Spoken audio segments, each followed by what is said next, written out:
Om Namo Bhagavate Vasudevaya. So we are continuing reading the teachings of Lord Chaitanya. It's the last chapter titled Conclusion. Thus Ramananda Rai and Chaitanya Mahaprabhu talked together for the whole night, sometimes dancing, sometimes singing, sometimes crying. In this way, the night was passed, and at dawn, Ramananda Rai went to his own place, and again in the evening, he came back to see Chaitanya Mahaprabhu. The next day, after talking and discussing Krishna for some time, Ramananda Rai fell at the feet of Chaitanya Mahaprabhu and began to submit. My dear Lord, you are so kind upon me that you have spoken to me about the signs of Krishna, about the signs of Radharani, and their loving affairs, and their affairs of the rasa dance, and their pastimes. I never thought I should be able to speak on this subject matter. So, have you taught me as you formerly taught Brahma the Vedas? This is the system of instruction from the super soul. Externally is not be seen, yet internally he speaks to the devotee that is confirmed in Bhagavad Gita. To anyone who is sincerely engaged in the service of the Lord from within dictates, and he acts in such a nice way that he ultimately achieves the supreme goal of life.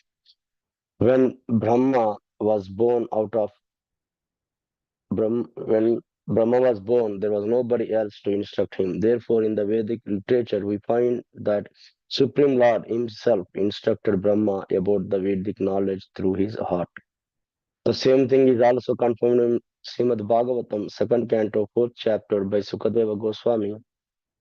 The Gayatri mantra was first instructed by the Supreme in the heart of Brahma.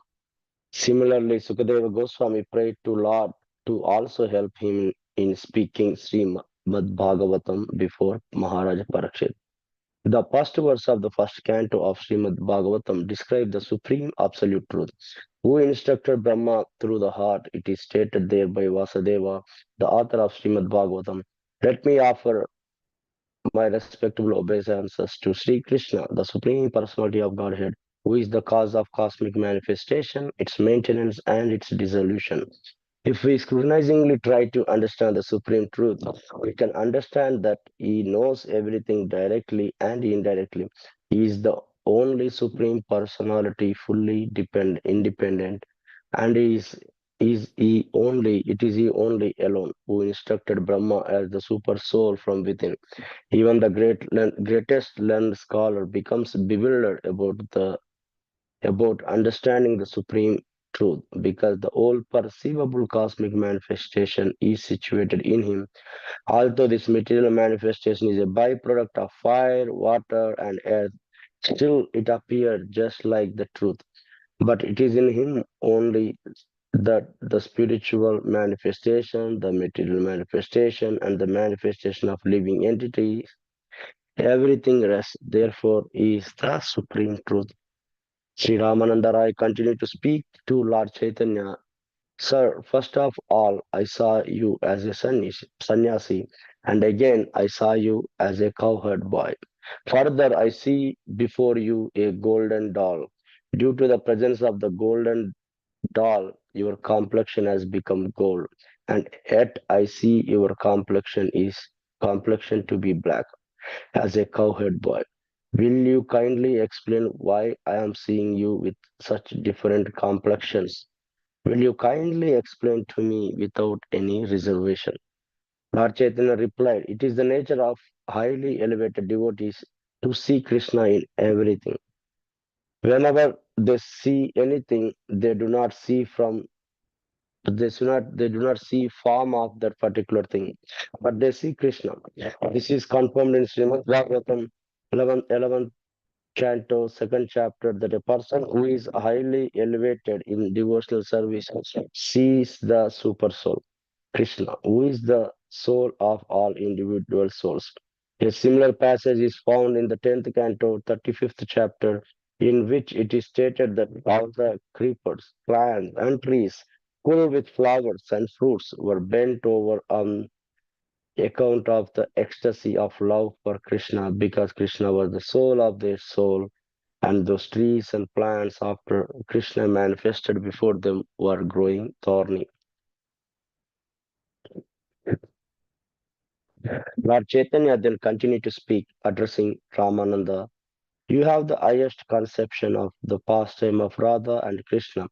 You are therefore seeing Radha Krishna everywhere. In reply to this, Ramananda Roy said, Sir, I may request you that you don't try to hide yourself. I understand that you have accepted the complexion and mode of thinking of Srimati Radharani, so that you are trying to understand yourself from the viewpoint of Radharani, and you are advented to take this point of view. Your incarnation is chiefly for understanding your own self, but side by side. You are distributing love of Krishna to the world. You have personally come here to deliver me. Now, don't try to deceive me. I request you. It is not good for you. Lord Chaitanya became very satisfied and he smiled and showed Ramananda his real form. In other words, the form which Lord Chaitanya manifested as the combination of Sri Radha and Krishna was first shown to Ramananda Rai. Lord Chaitanya was therefore Sri Krishna himself with the external features of the mode of Srimati Radharani. This transcendental ability of one becoming two, two becoming one, is possible and was seen by Sri Ramananda Rai. Persons who are fortunate enough to understand Lord Chaitanya as well as the pastimes at Vrindavan of Radha and Krishna can be able, by the mercy of Sri Rupa Goswami, to know about the real identity of Sri Krishna Chaitanya Mahaprabhu. Seeing this unique feature of Lord Chaitanya, Ramananda fainted and fell down flat on the floor. While he was unconscious, Lord Chaitanya touched him and he came to his senses. Ramananda Rai was surprised to see Lord Chaitanya in his dress of mendicant.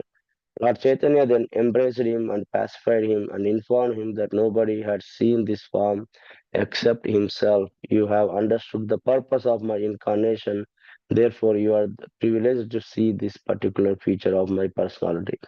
Lord Chaitanya continued, My dear Ramananda, I am not a different person with the fair complexion known as Gaur Purusha. I am the self same Krishna, son of Maharaj Nanda, and due to contact with the body of Srimati Radharani, I have now assumed this form.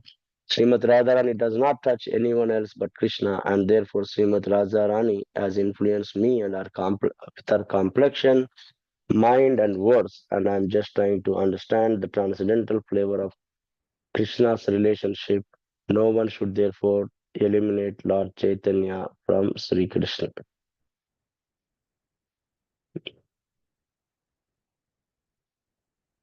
Yeah, it will stop here. So it's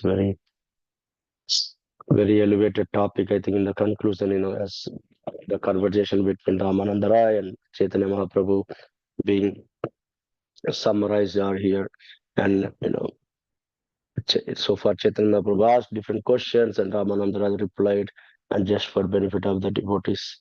And in the today's topic, they talk for all night, and they do sometimes dancing, singing, and crying. These are all the highest realization.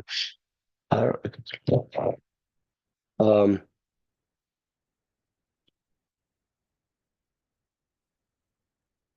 and also Ramandara fell down at the Chaitanya Mahaprabhu, and he was happy, and he glorified the Chaitanya Mahaprabhu.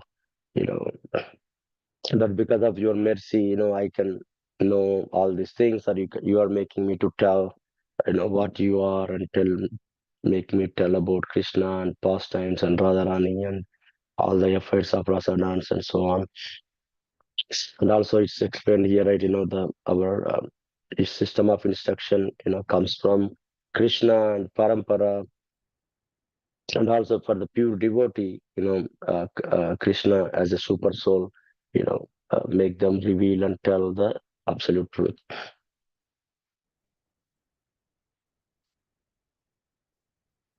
And also here you see that Chaitanya Mahaprabhu gave the darshan of his form to Ramananda Rai. Ramananda Rai fell down and started saying the spiritual form of Chaitanya Mahaprabhu, and you can see him as a Krishna, you can see him as a sannyasi, and you can also see that Chaitanya Mahaprabhu is none other than form of Radharani, and he did that to know uh,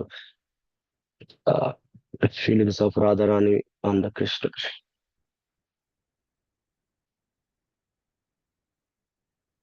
I think that's what I can stop. I think it looks like we may finish this chapter tomorrow, and we'll see how we can, where can we start